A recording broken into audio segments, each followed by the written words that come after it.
আসসালামু আলাইকুম। আমি আবারও ফিরে আসলাম আমার একটি নতুন রেসিপি নিয়ে। রেসিপিটা হলো তান্দুরি চিকেন। এটা ঘরে থাকা উপকরণ দিয়েই তৈরি করলাম। এটাতে আমি কোনো ফুড কালার ব্যবহার করিনি, তাই কালারটা খুব সুন্দর লাগছে না, কিন্তু স্বাদটা রেস্টুরেন্টের মতোই হয়েছে। তো চলুন দেখা যাক কিভাবে তৈরি করলাম। তান্দুরি চিকেন তৈরি করার জন্য আমি নিয়েছি 3 পিস চিকেন। তো চিকেনটা আমি ভালোভাবে ধুয়ে নিয়েছি আর এভাবে একটু চিড়ে নিয়েছি, যাতে করে এর ভেতরে মশলাগুলো ঢুকে যায়। এখন আমি আরেকটা পাত্র নিলাম। এর ভেতর আমি দেব 1/2 কাপ টক দই,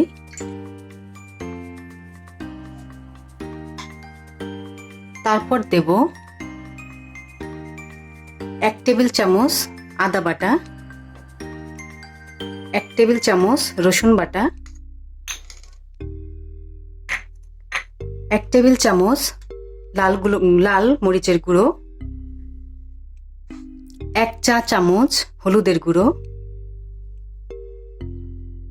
1 টেবিল চামচ ধনিয়া গুঁড়ো,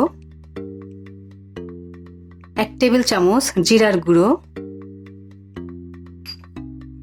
1 টেবিল চামচ কালো গোলমরিচ গুঁড়ো, এটা সাদা গোলমরিচও আপনারা দিতে পারেন।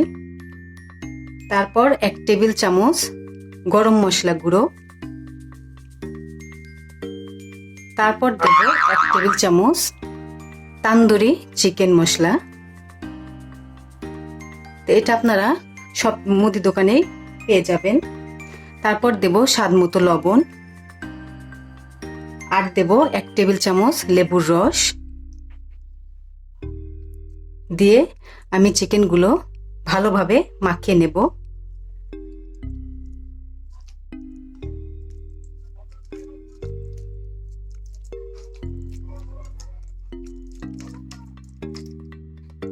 এভাবে আমি মাখিয়ে নেব। চিকেনের গায়ে ভালোভাবে একটু ঢুকিয়ে দিতে হবে।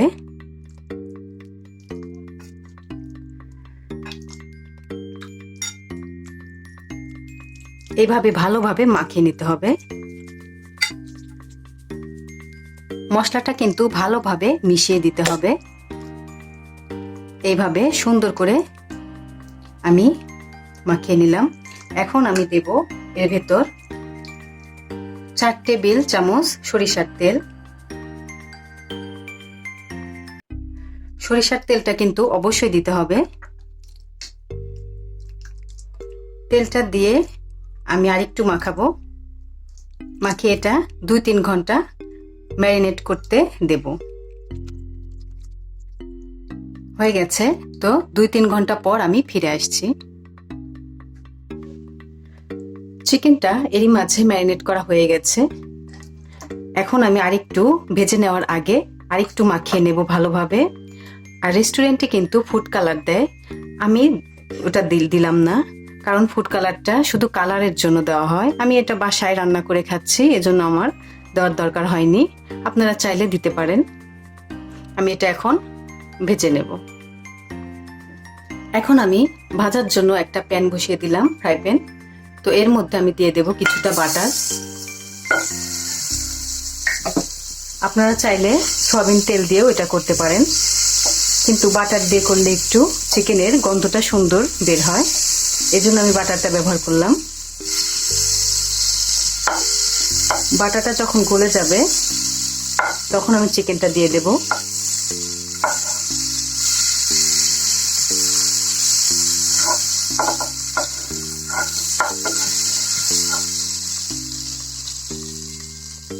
হয়ে গেছে, আমি এখন চিকেনটা দিয়ে দিচ্ছি।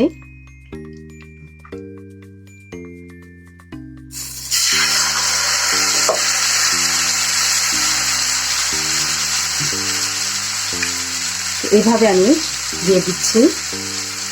দেখুন,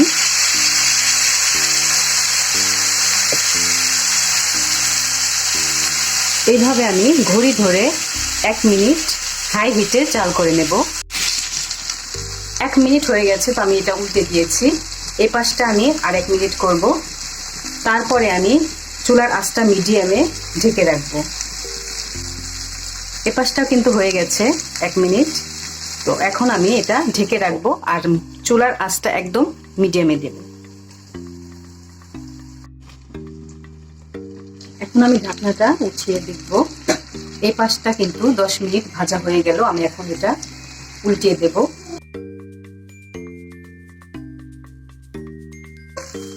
এভাবে উল্টে দিয়ে আমি আবারও এই পাশটা 10 মিনিট ভেজে নেব।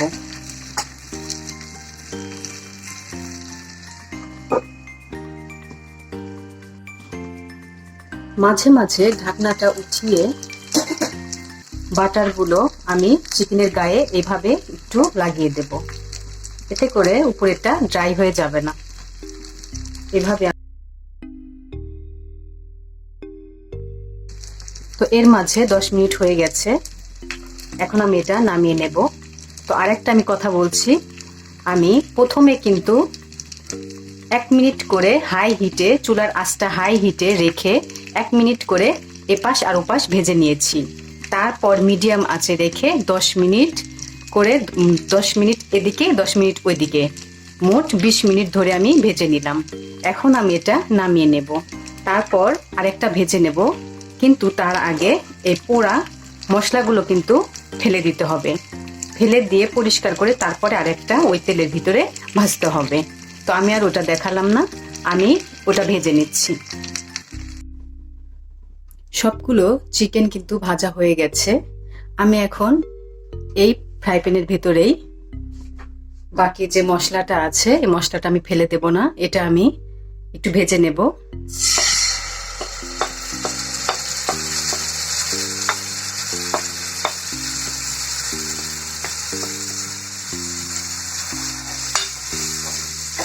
আমি কিন্তু ফ্রাই প্যানটা পরিষ্কার করে নিয়েছি, পোড়া মশলাগুলো উঠিয়ে ফেলে দিয়েছি। পোড়া মশলাগুলো কিন্তু তেতো হয়ে যায়, ওটা কিন্তু খাওয়া যাবে না। মশলাটা একটু ভাজবো।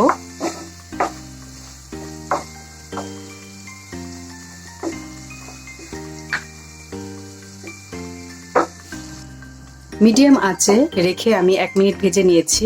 এর মধ্যে আমি হাফ কাপ পানি দিয়ে দেব। পানি দিয়ে আমি আর একটু কষিয়ে নেব মশলাটা, যাতে মশলার কাঁচা গন্ধটা না থাকে। এখন আমি চুলার আঁচটা একটু বাড়িয়ে দেব। মশলাটা কষানো হয়ে গেছে। এখন আমি এর ভিতরে হাফ কাপ পেঁয়াজ কুচি দিয়ে দিলাম। পেঁয়াজটা কিন্তু আমরা সেদ্ধ করব না, জাস্ট একটু গড়িয়ে নেব মশলার ভিতরে। এই পেঁয়াজটা দিয়ে কিন্তু রুটি খেতে ভালোই লাগে। আমি 1 মিনিট একটু ভেজে নেব, তারপর নামিয়ে নেব।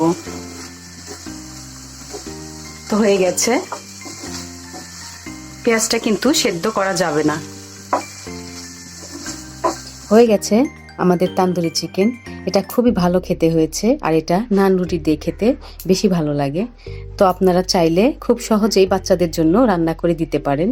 তো আমার রান্নাটা যদি ভালো লেগে থাকে অবশ্যই আমার চ্যানেলটিকে সাবস্ক্রাইব করবেন। আল্লাহ হাফেজ।